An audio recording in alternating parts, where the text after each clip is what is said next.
So you're gonna be purchasing the Bitcoin. What am I buying? What am I going to eat? Shawarma. Okay, the best shawarma. Hello? Best shawarma. Hello? Can you guys hear me? All right. Ladies and gentlemen, we got Pierre Poilievre in the house. Give it up. Yes.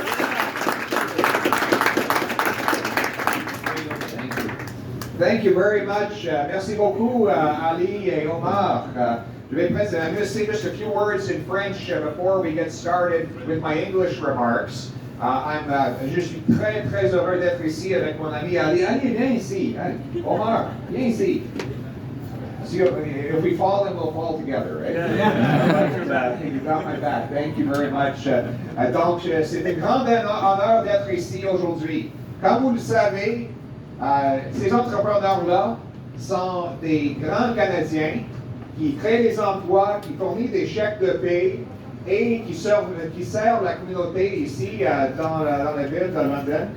Et Ali est devenu un de mes amis parce que quand le gouvernement a commencé à imprimer de l'argent, cet homme-là, il savait ce que les experts ne comprenaient pas. Il savait que dans toute l'histoire, quand on imprime de l'argent, ça crée de l'inflation, ce qui détruit la valeur de notre monnaie. Donc, il a pu planifier pour son entreprise, avec son frère Omar, de protéger la valeur de l'argent qu'ils ont gagné durement avec leur travail ici en vendant la meilleure nourriture dans le ville. Hein? Ils ont décidé de mettre leur argent, de le transformer en Bitcoin au début de l'année 2020. Alors, quand vous avez fait cette décision, when you made that decision, quelle était la valeur de Bitcoin en dollars canadiens? What was the value of Bitcoin when you started buying it in early 2020? Around $10,000. 10 000 quand il a commencé à acheter. Maintenant, c'est à peu près. How much now? $57,000 right now. $57,000. Donc, dans ce même temps-là, la valeur de nos dollars a diminué de plus de 7% à cause de l'inflation. Alors, au lieu de perdre la valeur de la monnaie qu'il avait gagnée, il avait augmenté la valeur. Donc, il a été aussi sage pour éviter l'inflation en choisissant un autre type de monnaie qui lui a permis d'avoir davantage de valeur et de protéger ses employés et ses consommateurs. Alors, le Bitcoin, c'est un système de pouvoir payer sans intermédiaire. Il y a un montant qui sera fixe. Il n'y aura jamais plus de 21 millions de Bitcoin, contrairement aux dollars canadiens, dollars américains, d'autres dollars. Donc, ça protège les gens de l'inflation monétaire. Donc, c'est impossible qu'un gouvernement, une banque ou quelqu'un d'autre crée plus pour dévaloriser cette monnaie-là. Donc, aujourd'hui, la nourriture que j'aime le plus, c'est la nourriture de la Moyen-Orient. J'adore le shawarma. Donc, il va me vendre un shawarma. Pour la première fois, il va faire une vente en Bitcoin. Alors, je suis ici pour acheter mon shawarma avec du Bitcoin. On va le faire.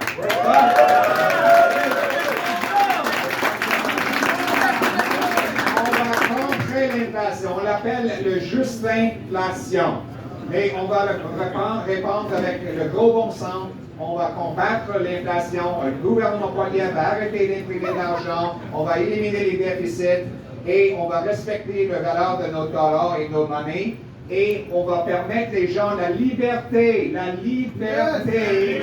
choisir leur propre monnaie. Donc, achetons le shawarma et on va protéger notre argent. Merci beaucoup, Ali. And now in English. And then Ali's going to teach me how to speak Arabic. But you know what? Common sense works in every language, doesn't it? Common sense. C-E-N-T-S, common sense, Common right? sense. Absolutely. So listen, let's talk about how we got to this moment, right? Let's start with money. What is money in the first place, right? Robert Breedlove says money is simply a technology for moving value over space and time. It's one of the unique features of our species in an economic sense. Most species have to eat what they kill right away, lest it be stolen or spoiled. Sure, a camel can carry around a little bit of water in his hump, and a squirrel can squirrel away a meal for another day. But by and large, most species have to consume what they produce on the spot.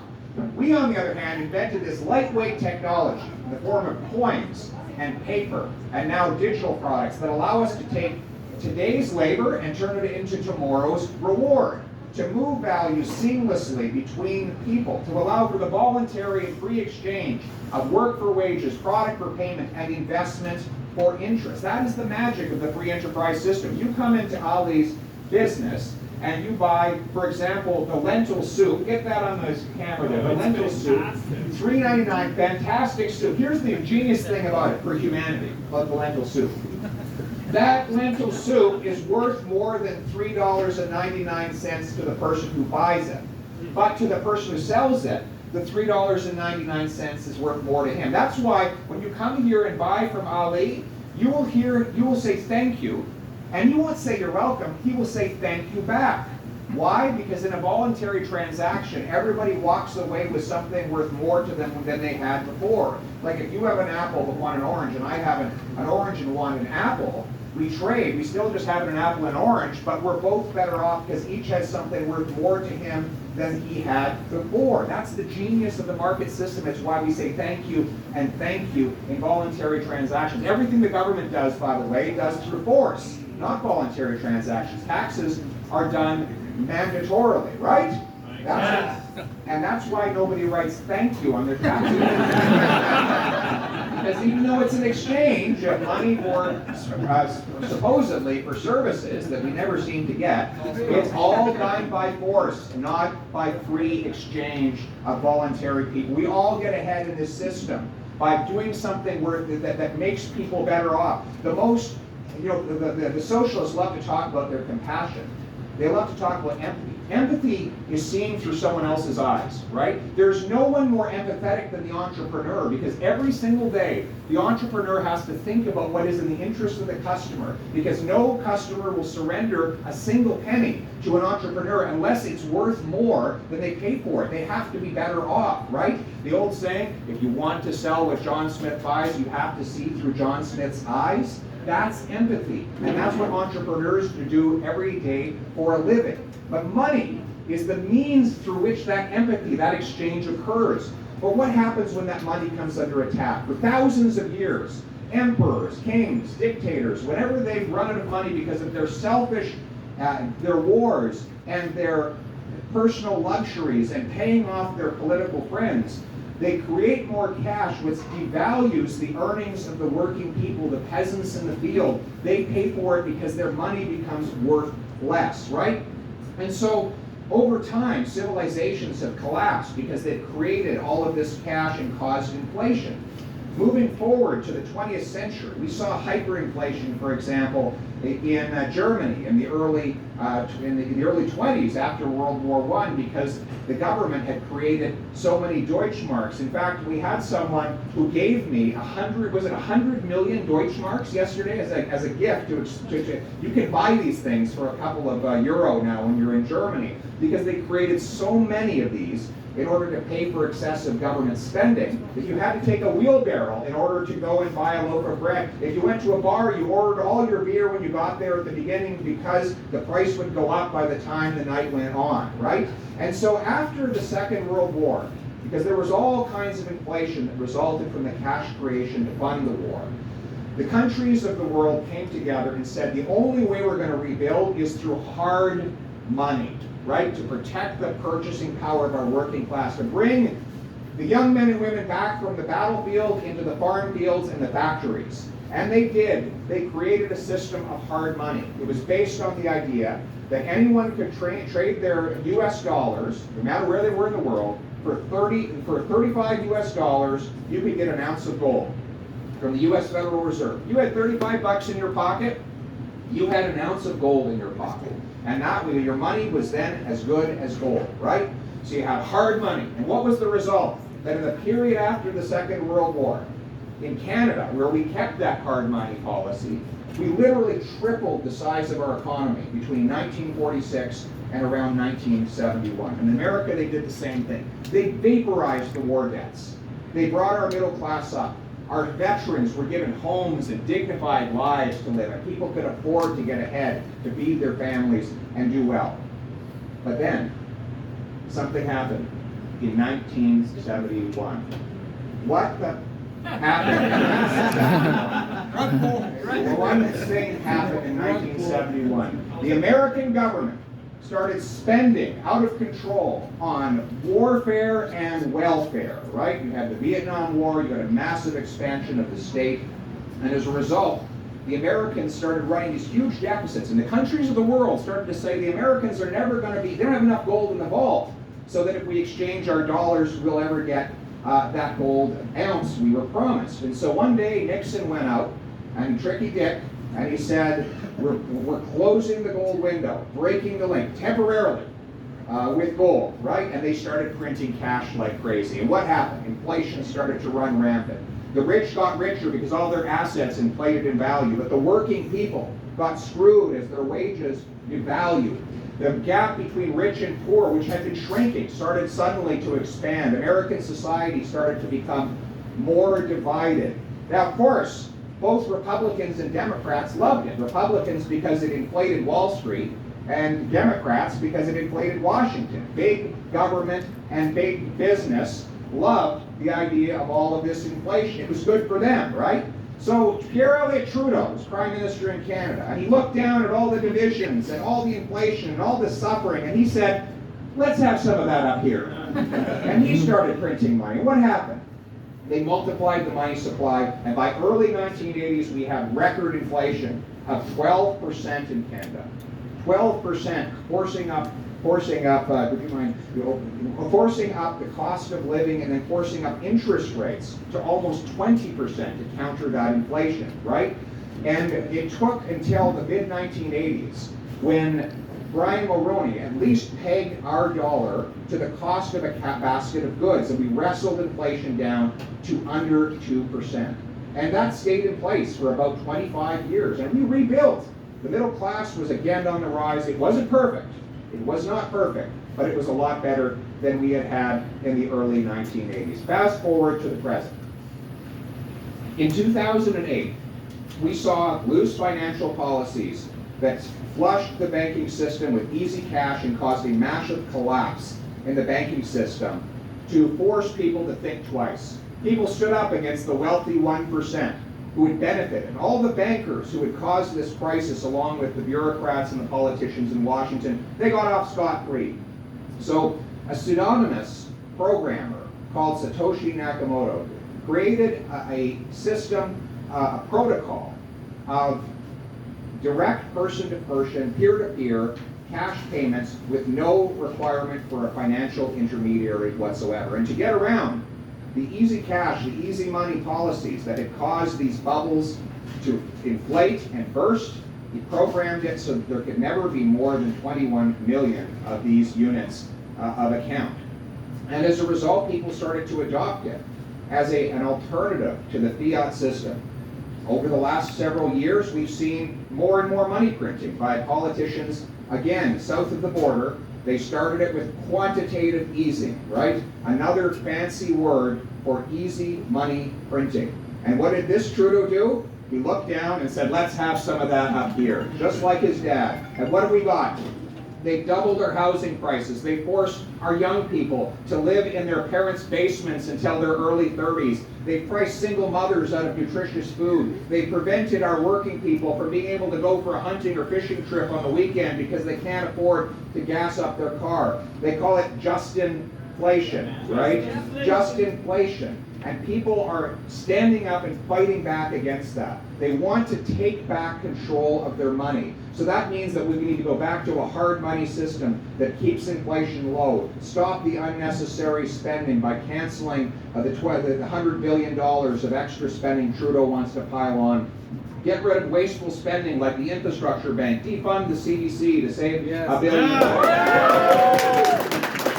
But also, and this is what I'm here to announce today, we also need to give people the freedom to choose other money. If the government is going to abuse our cash, we should have the right to opt to use other higher quality cash. Right? So one, what does that mean? One, we need to reject a China-style ban on Bitcoin. Because we know that why China's doing it. They want to crack down on the liberties of their people, and they know that when people can control their own money, they can protect their own freedom. So we must keep cryptocurrencies legal. Two, we need to bring together the provinces and the federal government to streamline and simplify the regulations to have consistent rules across provinces so that blockchain companies can operate in Ontario, in Quebec, in Alberta, and other provinces at the same time without being confronted with a cobweb of regulations that are preventing people like Ali from expanding his business and using more crypto. And three, we need to have a simple system that allows our people to understand what the tax rules are. Because right now, when you dispose of your Bitcoin in order to buy a product, you have to pay a capital gain. We need to simplify that as well. So that is my plan, to enable Canada to become the blockchain and crypto capital of the world. What this is, yes, you can applaud that if you like.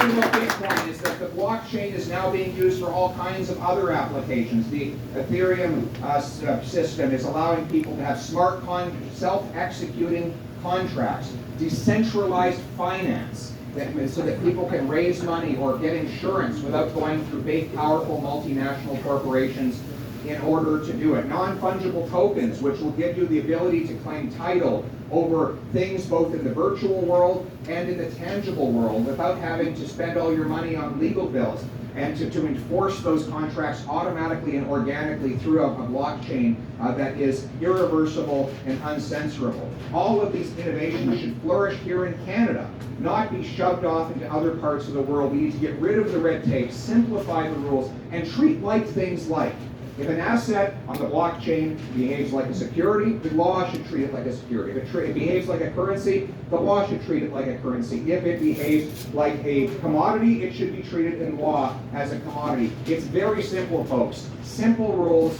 across time and across asset classes should allow this sector to explode in a free market system that lets everybody voluntarily choose what's best for them. This is the simple purpose of my campaign. The simple purpose is this.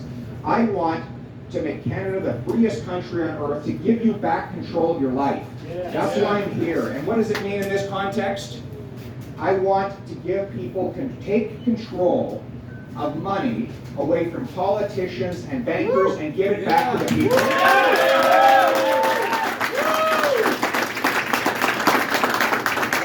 Where's Matt? Matt, come on over here. Where's my friend Matt? There's Matt. So, listen. Have you got my shawarma ready yet? All right. You got the shawarma. Get the shawarma over here, everyone. Omar, come on over here. Don't be shy. You hold this. So this is my shawarma, everyone. All right. There, that's the shawarma. All right. Now, if you could hold the mic for me while I make my purchase. So, we're going to buy Bitcoin. We're going to buy this shawarma with this Bitcoin. You ready? Hold on, I'm just creating your invoice. He's creating me an invoice right now. Listen.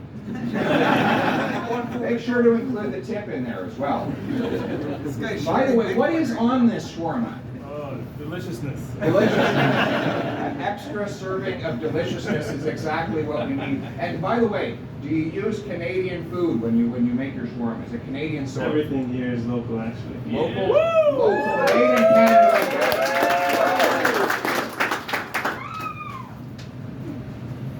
All right. All right. Just hit send. Send. And Done. Oh, I got it. you got it.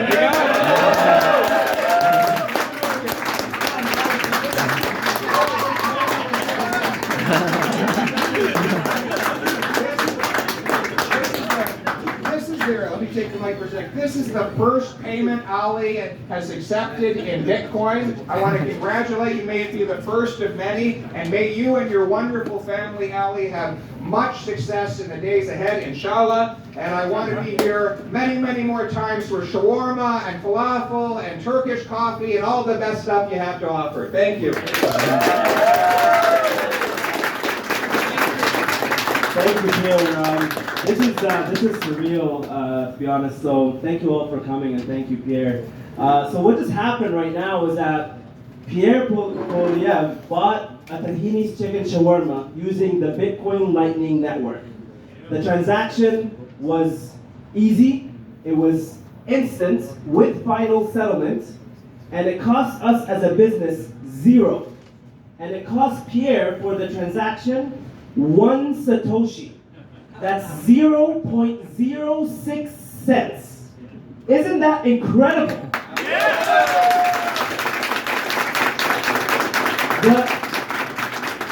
The potential for integrating the Bitcoin network to our financial industry and our energy sector is limitless.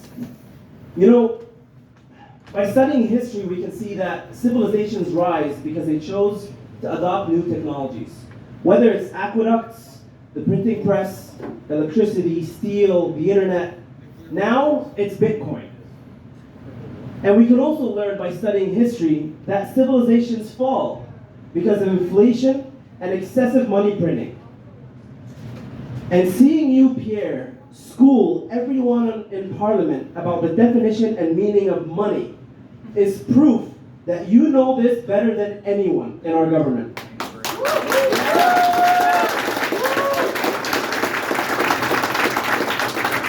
Now, we here at Tahini's operate on a Bitcoin standard, which means we operate in dollars and we use our profits to buy Bitcoin. Now, we would love to integrate with the Bitcoin network even more, but unfortunately, leading companies in the space like Strike or Block or many, many others are having a hard time coming in because of all the gatekeepers and red tape surrounding the Bitcoin industry. Now, you, Pierre, talked to a businessman named Tim, and it took him 6 years to build a building. Get a building permit. To get a building permit. It took him about 3 months to build the building. 6 months to get the permit. And that's construction. That's something we all know. So imagine what it's like with the cutting edge technology of modern day finance. Pierre, you are the champion of removing the gatekeepers. So let's open the gates. Open the gates. Yes, 100%. 100%. So let's remove the red tape on innovation and technology and make Canada the freest and most prosperous nation on this earth. Thank you very much. Thank you for coming, everyone. Now get yourself some shawarma and falafel over here. They came earlier. You guys want to have some photos here? Yeah, absolutely. Okay, we got to tell about voting. We got to remember. Oh, yeah. One more. So guys.